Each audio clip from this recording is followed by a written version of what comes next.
Hello everyone, this is my OTT 501 module video. So I wanted to kind of just walk you through the module that I've made. I use Schoology with my current position now at Buffalo Academy of the Sacred Heart, so I'm really comfortable using it and I wanted to stick with it.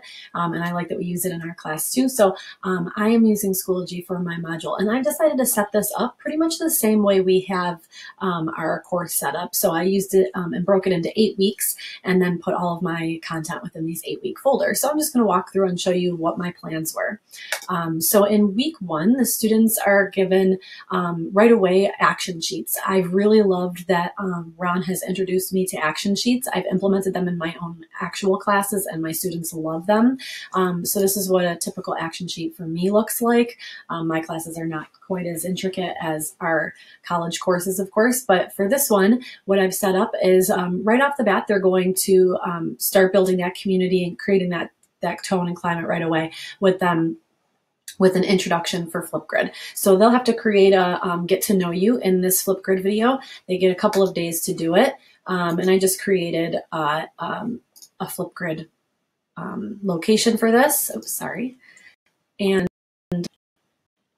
my students now know how to use Flipgrid, so my hope would be that this would not be the first time for all of them using this, but obviously used it plenty, so hopefully this is nothing new. All right, so here's the Flipgrid video location.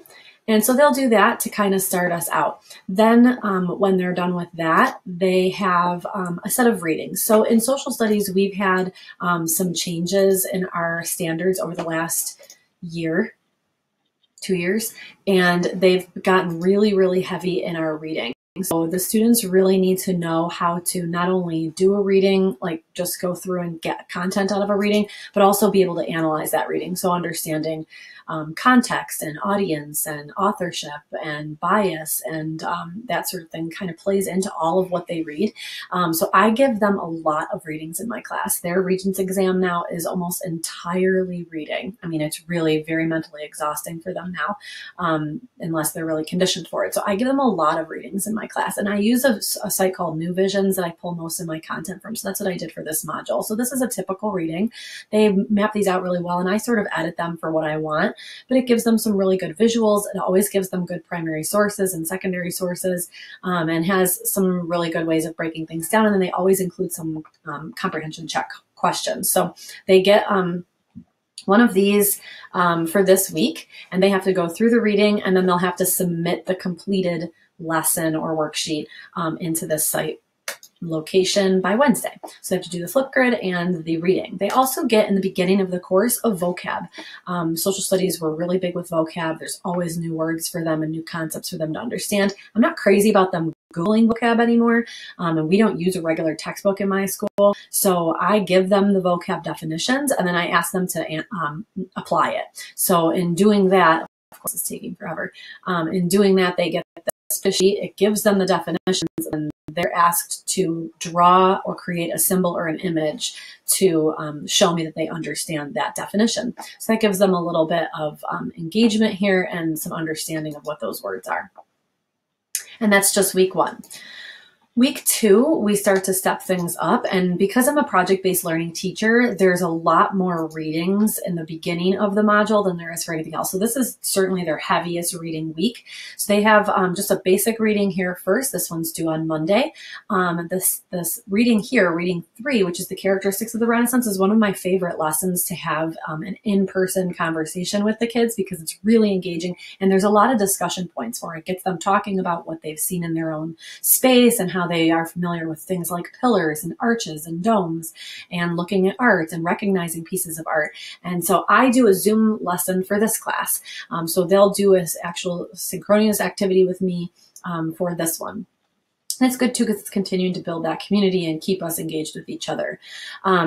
For this next reading, this is another one of the ones that I really love. They have to read this piece called The Prince, which is by Machiavelli, and it's based on how power is gained, maintained, and consolidated. And so they have to read through this, but while they're reading through it, they have to contribute to a Padlet. So I use Padlet as a form of engagement and getting them to interact with each other. And it continues that community, but it's also really good for structured controversy and kind of getting them back and forth or making comments on each other's stuff. And so I just loaded this one in here. Sorry, this is all going so slow. I loaded this one in here so that you could see what one looks like if it loads. Sorry. Here we go. So Padlet, if you haven't used it, is a place for them to, it's kind of like a parking lot, you know, where you have the bulletin board and then everybody puts up a Post-it.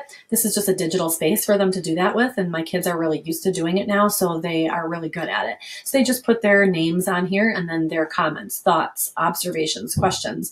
And sometimes they'll comment on each other. Sometimes they don't have to, and so they won't. Sometimes they'll kind of get into conversations with each other.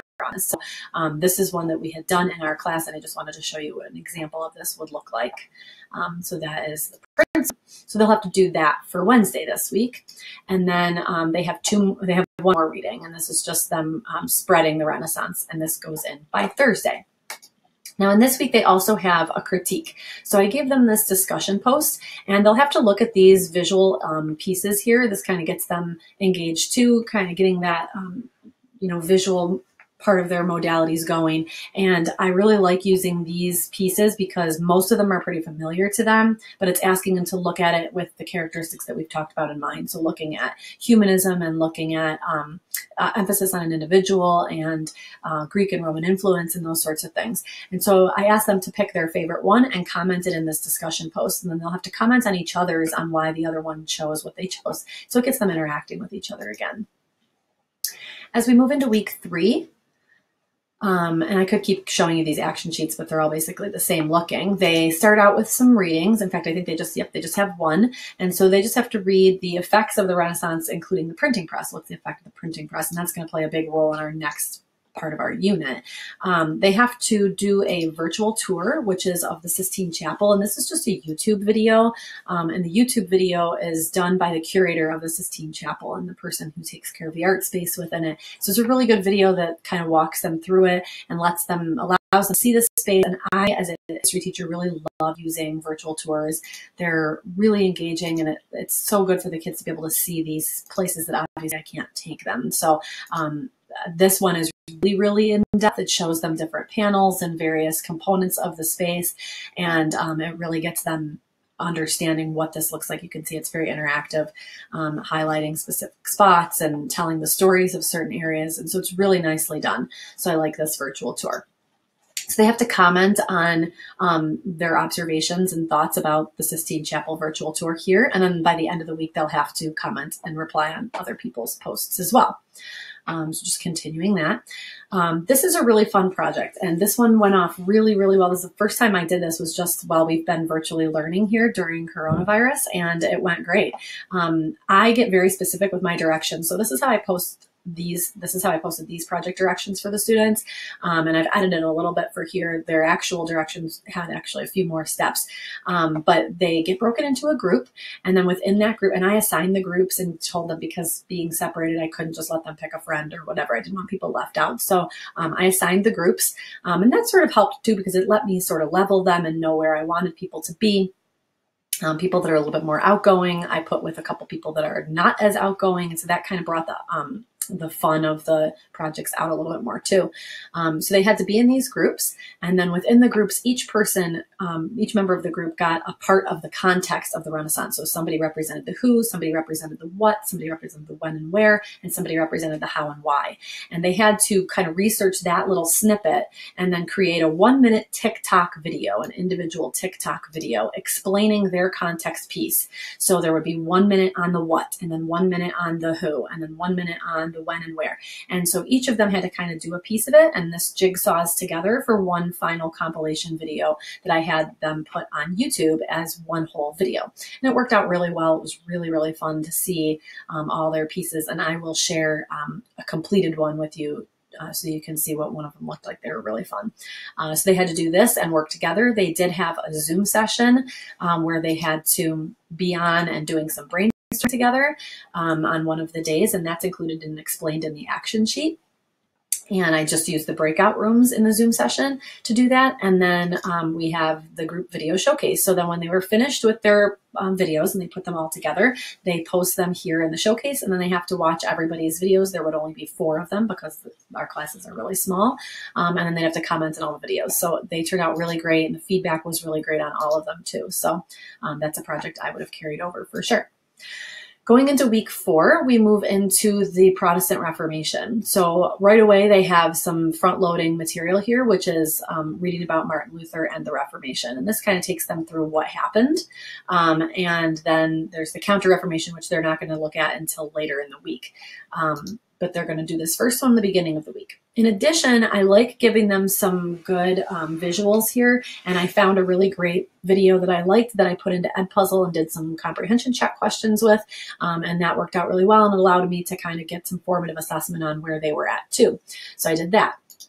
And then lastly, for this week, they also get a slideshow. And I made this in Google Docs. It was very simple. I just took some pieces of content that I wanted to make sure that they knew and put some visuals with it and made it a little bit more interactive. And so I've been trying to train them on how to take really good notes. And so they do that fairly well on our worksheets that we do, but this one in particular, you know, they're going to get a lot of going through high school and then of course going through college, slideshows and PowerPoint presentations, and they've got to be able to take notes on them. So I made this one here, and then I asked them to copy it to Notability and then just annotate, make some notes, and then submit it to me so that I can see what type of note taking they did on here, any thoughts or reflections. And they really like this part. Reformation is very dramatic. So, you know, the wives of Henry VIII and Martin Luther banging on the door and the whole thing. We love Queen Elizabeth because we're an all-girls school, so she's up on my wall in my classroom, so they already know of her.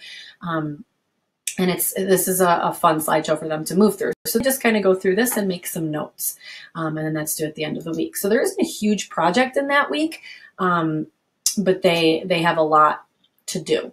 And then, oops, I'm sorry. And then going into week 5, they get introduced into the scientific revolution. So the scientific revolution is we're continuing to modernize Europe. The scientific revolution is an area where we really get a lot of forward thinking and using a lot of logic and reason and math and science. And so they have all these readings, and they're going to have to do all 3 of these readings by certain times, and there's due dates on them. And with those readings, I've also included a couple of videos. So these are really just YouTube videos that I really liked. This one is an overview. This one is a timeline video, and it shows the scientific revolution in relativity to other pieces and events in world history, and how the scientific revolution then impacts later history. And then I used a really cool thing that I found over the last couple of weeks of us doing this virtual learning called Nearpod. And if you haven't used it, I really recommend it. Nearpod is a location that gives you all of these really cool, it's access to really cool lessons. Oh, I don't know why it's making me do this. Hold on. Okay, just had to update that. Okay, so it gives you access to all these lessons, and I did this one first, which is just a kind of another little slideshow, and it lets them kind of take a look at some other components of this learning in a different way. So it's not necessarily just from me, it's more interactive, it's got some narration, and then in addition to it, you can see these students already did it, but in addition to it, they are able to watch a video that I created, just kind of screencasting and going through the lesson with them. So it's kind of a flipped classroom version where I'm showing them what they're supposed to be looking at and giving some supplemental information and explanation as they're going through it, just for my kids that I know are real audio listener, thinkers, and learners. And so that's the kind of front-loading part of all this. I then put in a Nearpod lesson check, which is a formative assessment that I found on Nearpod. It's really brief. It's just like a matching activity for them, which seems elementary for 9th graders, but they love it. And it's a great way for me to see what they know. And it just gives some kind of big ideas and some key people and key inventions and asks them to match what they are and what their effects were. And then they had a project to do. So their project is to create a Canva piece to show some of the achievements, discoveries, and inventions during the scientific revolution, and use visuals and text in a Canva to display this and showcase it. They had to do this by Saturday, and then they have to give some feedback on at least 2 peers' pieces by Sunday. And so that kind of takes us through the content of this module. What I did after that was I took the next 2 weeks worth of the module and I made them about the assessment components. So in social studies, we now have what are called enduring issues essays, which is sort of a way for us to check and see if kids can make connections and then make a claim, sort of like a thesis was, and support it with evidence. So we ask them to kind of take a look at some events or elements or characteristics of things in history and identify what we call an enduring issue, which is something that has affected many, many people over a long period of time. And so they have to go through this. And this one I've pulled from a Regents exam, a practice Regents exam that I liked, and it was relative to what we were doing in this unit. And so it gives them some really explicit directions, which they're very used to seeing. I put this on every test now so that they're conditioned for it for when we get to our Regents exam, and it tells them exactly what to do. And this is loading so slowly, I'm sorry. You can see my husband is a Bills writer. Don't forget the draft is on tonight. And then it gives them these documents. This is huge. Okay, sorry. So these documents are not loading. Let's go. Let's pause this a second. Okay, so they get these documents, and the documents give them some type of context and then some primary source.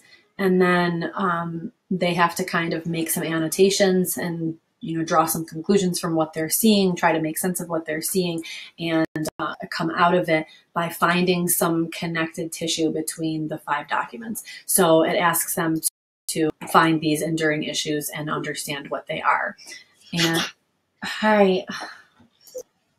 sorry, my daughter came in. Okay, so the enduring issues essay is something that I'm really trying to get them to be comfortable with. And so it allows them to make those connections between those components in history and those documents. And then they have to write about it. And the writing part tends to be really difficult for them. So in this week, I build in some time for them to organize, because we're really starting to try to get them to pre-write and understand how important pre-writing is and how to do that, how to use that strategy to benefit their final piece. So they'll have to make a lucid chart to plan and organize their essay. And I actually did just do this with my students at my current school, and it worked really, really well. They really liked it. So this will be an assignment for them to create this lucid chart to use, and then they'll have to write their essay, and the essay itself is due on Sunday. And so they'll submit that here. In week 7, I ask them to submit that essay to a discussion post to allow each other to read the other posts. So what I ask is that they post their essay, and then they go on to, they have to be on a Google Doc, and my kids know this.